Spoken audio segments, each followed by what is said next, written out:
Hi everyone, it's Sherry from the blog OurLifeHomeschooling.com, where I share homeschooling encouragement for everyday moms. I am really excited about the interview that I am going to be showing you today. This is my friend Brandi from the Homeschool Hustle. If you're new here once a month or so on the blog and on my YouTube channel, I like to share interviews that I have with everyday homeschool moms, just sharing what they do, what attracted them to homeschooling. It's a great way to find different people who do things differently and to see a lot of the variety in homeschooling.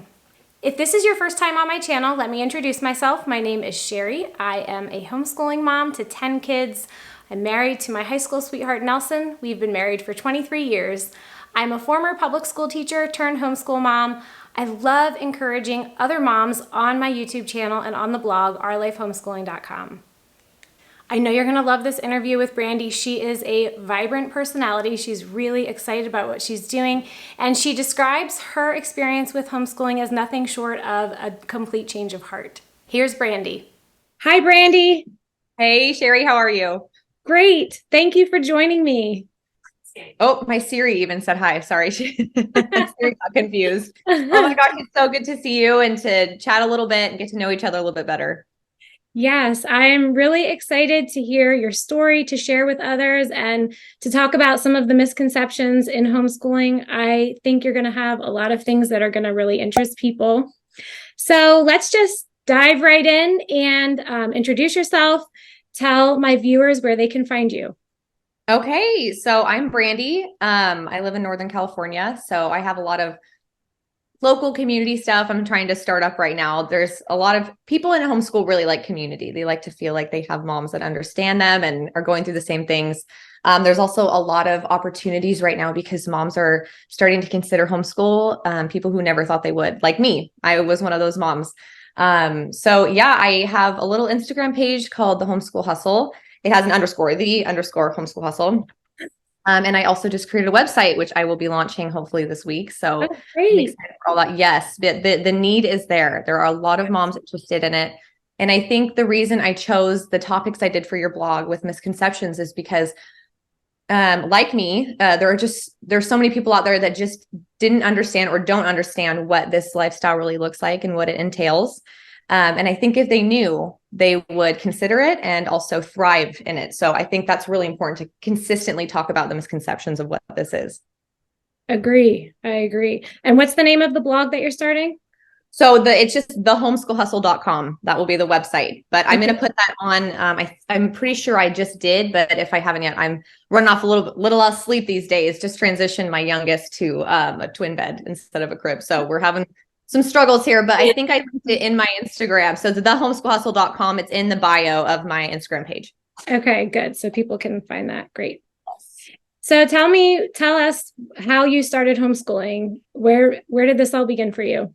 Oh gosh, it was a journey. So I always, and I know this sounds really judgy, but I didn't like the idea of homeschool. And I thought those that did homeschool were a little odd, the whole long ponytails and the horse stickers, all the memes about like the girl that like raises her hand, like you didn't collect the homework, the ones that were crazy. And that's funny because I actually was that kind of student. But I loved public school. I wanted that for my kids. Mm-hmm. And so I went into the system. I enrolled my oldest daughter in public school and got her in public school. It was a weird time when I did, just because a lot of things were happening with COVID. And I feel like at the beginning, the reason I was a little frustrated was about the curriculum that the schools were pushing on our children. The values that we have at home were kind of being contradicted at school, as well as some of the issues going on with medical freedom with COVID stuff. So I felt a little frustrated about all that. And I remember listening to a podcast by Dennis Prager. And he basically was like, listen, if the things going on in public school right now are not causing you to be concerned or consider pulling your kid out, like, what would it be? Like, at what point are you going to go, hello, this is not good for my kid? And I remember just crying in the shower. I was like, I am a hypocrite because everything I want for my kids, I'm just putting him in the same system that I went through. And I still believed in it, and I was a little concerned about what was going on, but I figured not where I live, that's not happening here. Yeah. So I had some concerns, but overall I was like, So anyway, one day after I listened to that podcast, I just was like, okay, we're just going to try it. I'm just going to try it. So I pulled her out. I did the whole process, which is, it's easy, relatively easy in California. I do kind of cover that in the website as well, how to disenroll in public school in California specifically. We enrolled in a public charter. So those are offered here in California. I got an education specialist. She's amazing. She helped me figure out some of the curriculum, some of the enhancement programs that I can use. But I hated it. I hated homeschool so much. I was like, oh my God, what did I get myself into? I mean, I was so crazy, and I'm very type A. I'm very structured and scheduled. So like, I was like, we are sitting down, we are doing 30 minutes of sight words. I don't care if you're crying. I don't care if I'm crying. Like, we are making school happen, you know? And my poor 5-year-old's like, oh my gosh, this is so scary. And I turned into just someone else. So I felt like this huge burden on me. I'm like, I'm her sole educator now, you know, and I don't want to screw her up and my other kids up. So I went through that year just being like, okay, I'm going to get through it. And then we're going to find a school that holds my values, but I can outsource all of this too, because I can't do this. This is too hard. Got 3 kids. I didn't want this. I didn't sign up for this. And so we went through the whole year, we homeschooled, and I just was like, so we got on a wait list for a school that I love around here. And she was going to wear cute little uniforms and go through the whole thing. And then I heard this podcast my girlfriend had sent me a long time ago, and it was called, is homeschool God's plan for you? And it just popped up on my phone one night. I was making dinner. My husband was playing with the kids, and I was like, why not? You know, like, not really listening to anything. So I turned it on, and, gosh, it just changed my perspective. I felt like literally God was like smacking me across the face and was like, you know what to do, and you're not doing it, and you're trying to, you know, anyway. So I felt like every excuse I had was just torn to shreds. And I was, again, started crying, and I'm not a crier. So it sounds like I cry a lot, but I am not a crier. And I remember just telling my husband, I was like, we're going to homeschool. And he was like, what? Like, you just spent the last year like in a deep depression about this. And we finally just got into the dream school we've been praying for. And you're going to say no? And what? And I'm just like, I know. And I was like, but my why I'm doing this has changed. At the beginning, it was a reaction to some of the things my child was being exposed to. And now my why is proactive, and it's what can I do to foster not only a love for her, to love our Savior and for me to reflect him, but also I just wanted to be the main influence in my child's life. And I was outsourcing that to strangers. And that was the key part I was missing, because what the curriculum would be providing is one thing. What she's learning educationally is one thing. But who is she being surrounded by all day? What are the conversations she's having? She's so young. The foundation has not been built yet. And I'm thinking, why did I just default want to send her out into the world? You know, that's my job as a parent. So it just hit me differently. I felt like a whole new paradigm had just entered my brain. And I was like, my why is that I want to be the main influence in my child's life. And it's no one else's job but mine to raise her. And I don't think that it's necessary for her to spend 7+ hours outside of the home every day. Yeah, it's so long. Yeah, it's so long. So, and it's like, we were just born into that. I went through that system. Yeah. I tell my mom all the time, I'm like, especially, and that's what I'm grateful for, honestly, Sherry, is the time period in which I'm raising my children, because it is different than it was in the 90s. And, yeah. I would have just been complacent. I would have just been comfortable. I would have been like, yeah, fine, throw them in, you know, it takes a village, that kind of thing. And it does, but it depends on the village. Right. And I think I would have just been comfortable and gone through it. I think it had to get to the point where I felt so repulsed by some of the things that I was hearing and experiencing that I go, oh my gosh. And I'm grateful for that awakening. I'm grateful that I felt like I was being called to something higher, but it was something harder. And that's what I was struggling with, is I wanted to put the blinders on and go, this is not something that I've signed up for, you know? And I'll be the first one to tell you, homeschool is not the easiest route you can take. Yeah. But boy, that second year was different. It was very different, because I woke up and I wasn't so stressed anymore about getting everything done educationally, because that wasn't necessarily the main goal anymore. It was obviously educating my children, but it was, who am I being? How am I influencing them? What are the words I'm using? And how do I want them to raise them? And all of a sudden I realized, why would I prepare you for life by separating you from life? Like, why am I putting you in a building for 7 hours a day so you can come home and be prepared for life? How about you do some laundry with me, and then you help me do the dishes? My 6-year-old can make scrambled eggs in the morning, and I never knew how to do that at 6. You know, like, it's kind of fun to see them become the people they want to be, right? Because they have the time to do that now. Right. Yeah. Right. Oh, I agree. And when you think about, you were talking about how much time in school, I mean, there's just so much time in their childhood that's being wasted. Yes. And I mean, I just don't want our kids to miss out. This is the only childhood they get, the only chance they have to, to imagine, to play, to have free time. And also, I also think about what is missing. Okay, maybe they're learning some of the basics, but what is missing? There's things I want them to know Yeah. that are just not there. And No. yeah. Well, especially, I mean, let's just talk about the basic standards here. 66% of Americans are below the literacy rate that they should be at. And you ask yourselves, okay, as we pour more money into the teachers' unions, as we pour more time into education, TK and pre-K are now universal here in California. Kids are being thrown in full day school at the age of 4 now, and they're not getting smarter. It's one thing if they were learning calculus at 5 and they're coming home, quoting Shakespeare, and you're like, wow, this is really working, but that's not the case. So you're like, what are you doing for 7 hours a day?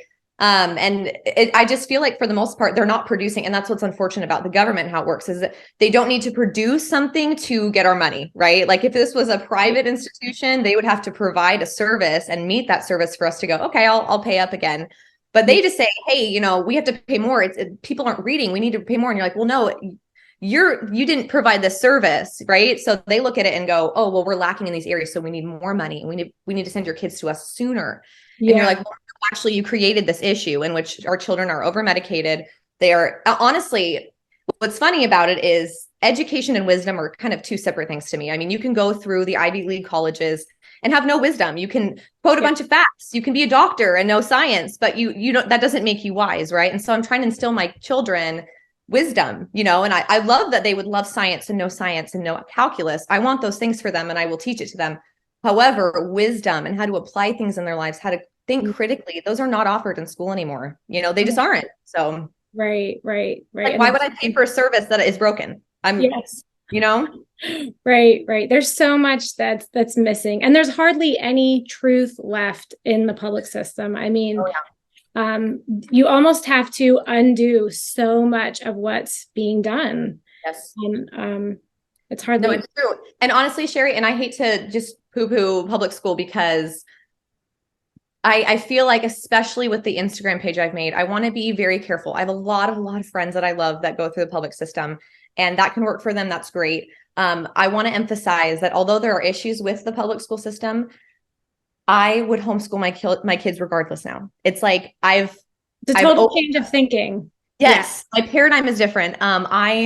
It's like, and I mentioned that in my Instagram on one post. I was like, even if the world fixed all those problems and the government schools actually run properly, and my kids did quote Shakespeare at 5, I wouldn't worry anymore about the other kids going there. But I know now what my family can be and what it should be. And so I can't go back. Like I can't put the genie back in the bottle now. It's too far gone, So that's where I'm at, where it's like, yes, I do want to scream from the rooftops, all the issues going on with public school and all the issues there. But I want to more so emphasize just the blessings of homeschool. And even though it's difficult, it is worth it. And the fruits of it are, I can already see them, and it just takes. It really strengthens your family. And you almost don't realize it until you have it and you see just how strong your bonds are. The sibling relationships are so close. You get to spend so much time together. And that's the thing. I was telling my girlfriend yesterday, I was like, it's so hard to tell people about this. They don't know what they don't know. And you can say, hello, this, and this, and this, and this. And they're going to go like, they don't get it because I didn't get it. And so that's what I find is valuable. I have not been homeschooling very long. I have a 3rd grader, a 1st grader, and a pre-K.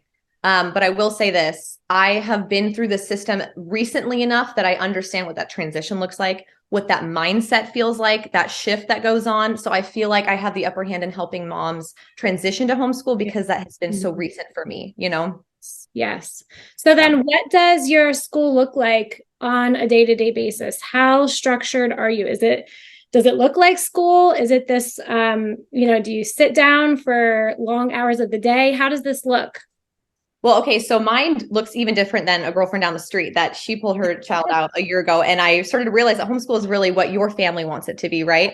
So for mine specifically, again, I tried to be structured, but I also am the first to say, too much structure kills the whole vibe of homeschool, right? Like you can't be so rigid. And so I think a good balance, we found a good rhythm. And my children, again, are still pretty young, so they can't hang for very long. Like they can't go a whole hour even. So I have to be really mindful of their ability, because I could force them to do 12 worksheets, but they're not internalizing anything. We're just checking off boxes. And school and home, it's funny because I'm always like, oh, I had to make school homeschool, but really the home is the thing that should be emphasized because they're already doing life with you, right?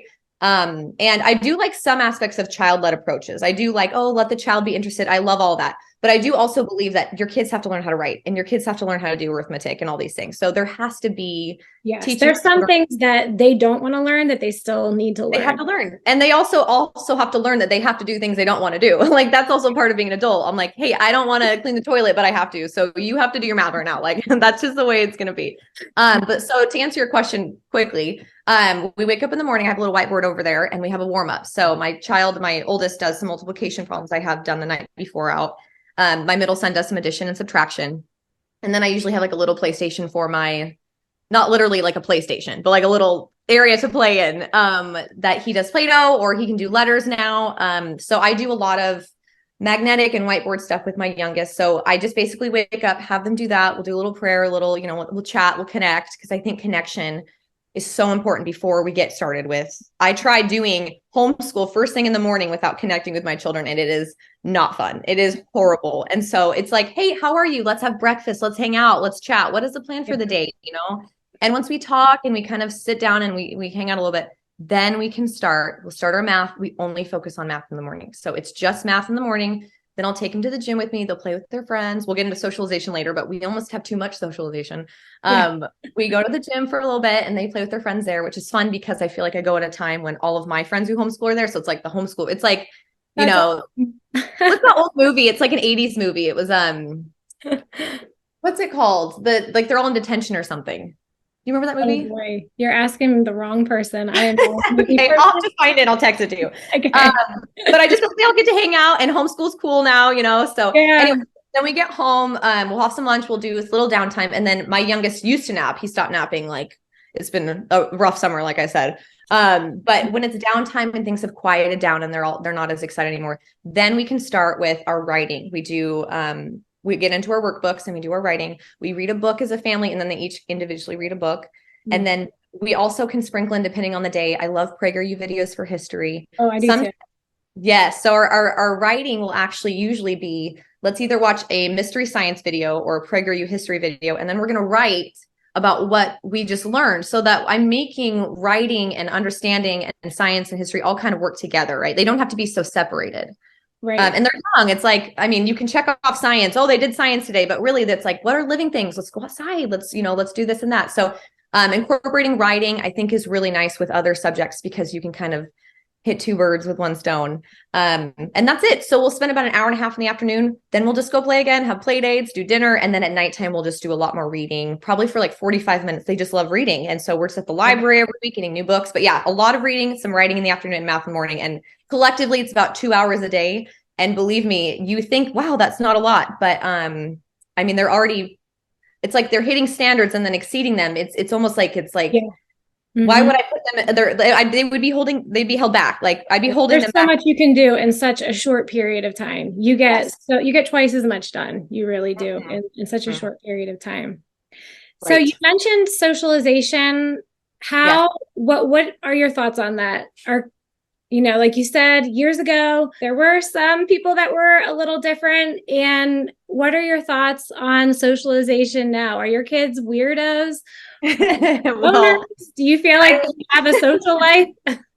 Yes. Well, okay. My kids are weird. Yes. But they always were. Okay. So homeschool didn't do that to them. Yeah. No, it's funny because growing up, there was a stigma with homeschooled kids. And, I thought that. I was like, oh my gosh, I don't want to spend all day sitting at a kitchen table with their mom. Like, you guys are weird. And because I was always like, you're a teenager, like, bye mom, like, you're not cool, like, don't even drop me off. Like, I don't want people to know that I came from you. Like, like separation. And homeschoolers are so different. And I just felt like a lot of judgment towards that. I was like, oh my gosh, like they are weird and they will never be socialized and that. And that's all I hear. That's all I hear from messages from moms. It's like, how do I get my kids to school? And I just want to scream from the rooftops a couple things. One, if your kid goes to school all day, they're with the same 30 kids all day in the same building. That is not socialization. Mm-hmm. And also, how much of the day did we really socialize in school? Lunch breaks, sure. But when you're sitting down at a desk, you're not supposed to be talking. You're not supposed to be writing notes. Like, how often are you actually interacting with your peers versus getting yelled at for interacting with your peers, right? So you kind of have to like deconstruct the idea that public school is the place where we socialize, because that might not be so, especially because if you think back, at least for me, at my public school, most of the kids were the weirdos. You know, you had the cliques and you had all these, and you had the people who wouldn't talk to people and this and that. It's like, not everybody was the Chad and the football player at high school. Most people weren't, you know what I mean? Most people weren't Miss Social and Miss Popular. Most people didn't even like public school because they were put into cliques, and there was identities put on them that, you know, and so I started to realize how unhealthy the socialization is usually in public school. And then I started to realize that as a homeschooler, I can dictate, first of all, your kids don't need to be socialized 7 hours a day. They don't. At what point do we consider someone socialized? First of all, like if we really deconstruct this, right, this argument of socialization, how many hours a day are we supposed to be interacting with others? And also, you interacting with people who are only your age is not adequately preparing you for life. That's not how I live my life now. It's not the ideal situation. It's not the ideal socialization. Yes. They're with the same group of peers all day, and they're not out in the real world. It's not ideal. No, it is not ideal. And also, Sherry, I will say this. Now I get to pick the quality of my social circles over the quantity, meaning I don't have to just throw them in something for 7 hours and be like, okay, they got enough hours. We checked it off. They're social. No, we might have only hung out with people for an hour today, but they're the people that share my values, and they're the people that I want my kids to grow up with. So I feel like socialization it's so funny to me. I hear it all the time. And first of all, I'm like, okay, so most of you who are concerned about this work from home, hate going outside and talking to your neighbors, and then stream Netflix all night. Like, how much socialization are adults even doing these days? You know, like, I'm like, what is this argument at this point? Right. So I'm like, I think what matters is the quality of the individuals that your children are exposed to. And I know that sounds horrible, but I think that there's a lot of bullying is at an all-time high right now, even child aggression and violence. And I read this book called Hold On to Your Kids, and I'll mention it later as one of my favorite resources. But that book was so eye-opening to me because it talked about how society is basically not set up any longer to really support the power of the parent and the influence of the parent in the family. Mm. And there's so many competing forces just competing for the affections of your children. And I think more now than ever, we have to be so intentional with keeping our children closer to us and making sure that we're their compass point, that they're looking to us to affirm who they are and their value system, and to develop that, because the world is not doing that for them anymore. And unfortunately, the media, the education system, Hollywood, really everything is contradicting what I'm teaching my kids at home. So why would I need to throw them out for 7 hours a day to come home and try to undo everything that they were just exposed to? As a Christian mother, that doesn't really make sense to me. Yeah, I agree. Yeah. So the socialization issue is not an issue for me. Again, there are there are so many options now for homeschoolers. It's out of control. So like, for example, my kids go to an enrichment school. So on Mondays and Wednesdays, they'll go from 9 to 1. And then on Tuesdays, Thursdays, and Fridays at home, we follow up with the other lesson plans, right? Mm-hmm. So there still have a little bit of bring your backpack and bring a snack, and it feels really cute. But yes, there's so many of those.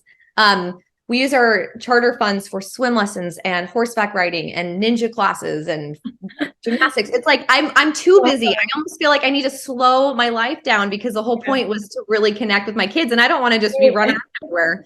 So it's funny. Socialization is an issue for me because it's too much, and I'm a homeschool mom. So I'm like, I take it down a notch. Yeah, you have to set your limits. So lots of people think that if you homeschool, that you can't have any other kind of income. You have to be living off of one income, and one parent has to stay home. But this really is not. This has a lot of variety in how it can look. Do you have to be a stay-at-home mom to homeschool? Absolutely not. And although I am a stay-at-home mom, I do work part-time from home. And it gets tricky. I mean, it is tricky. I never said homeschool is easy, and homeschooling while earning an income is double, difficult. However, I would say that if you want to make it happen, you will.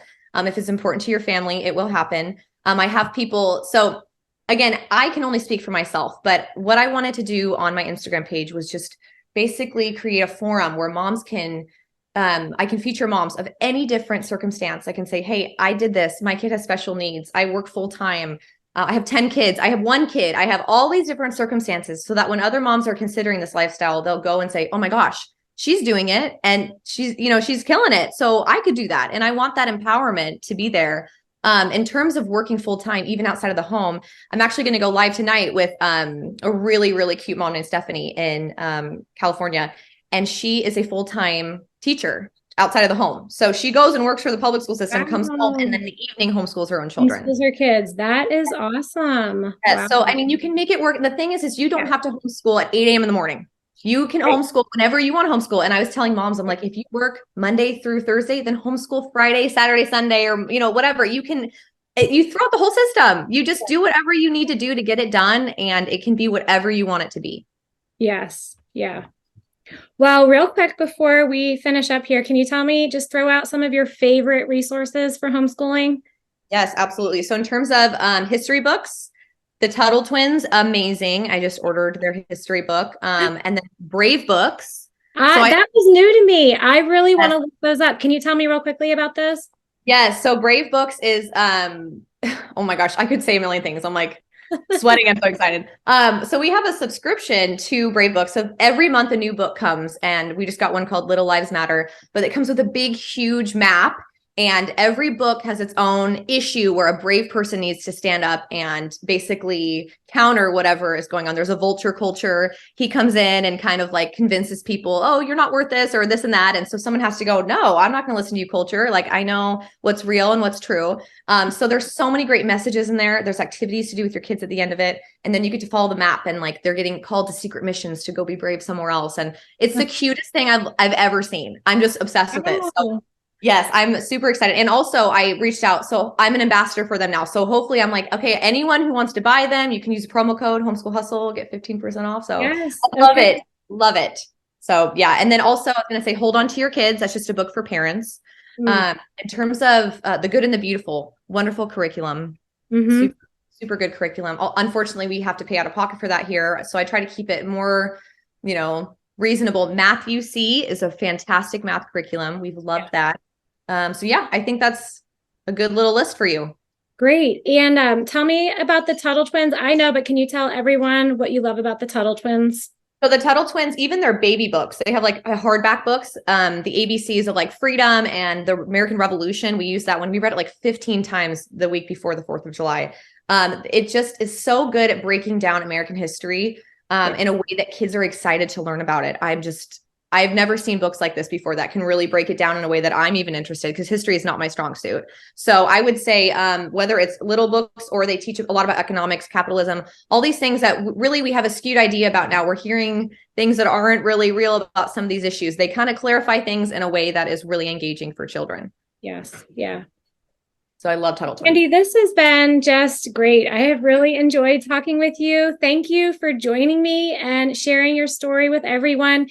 Can you remind everyone again where they can find you? Okay, so the Homeschool Hustle on Instagram, _Homeschool Hustle. And then the homeschoolhustle.com is our new website. I think it's up right now. I still have a little bit more I want to do with it, but I'm just going to throw it up there because right now people are considering homeschool for the fall. And I wanted there to be a place where they could learn a little bit about how to do that in a way that isn't super duper stressful, because it can be very stressful to learn a whole new language.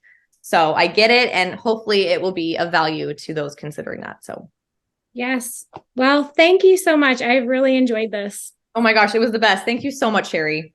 I hope you were encouraged by this conversation with Brandi. I know I was. I love her excitement. If Brandi's story encouraged you, would you do me a favor and just drop her a note in the comments and tell her how her story resonated with you?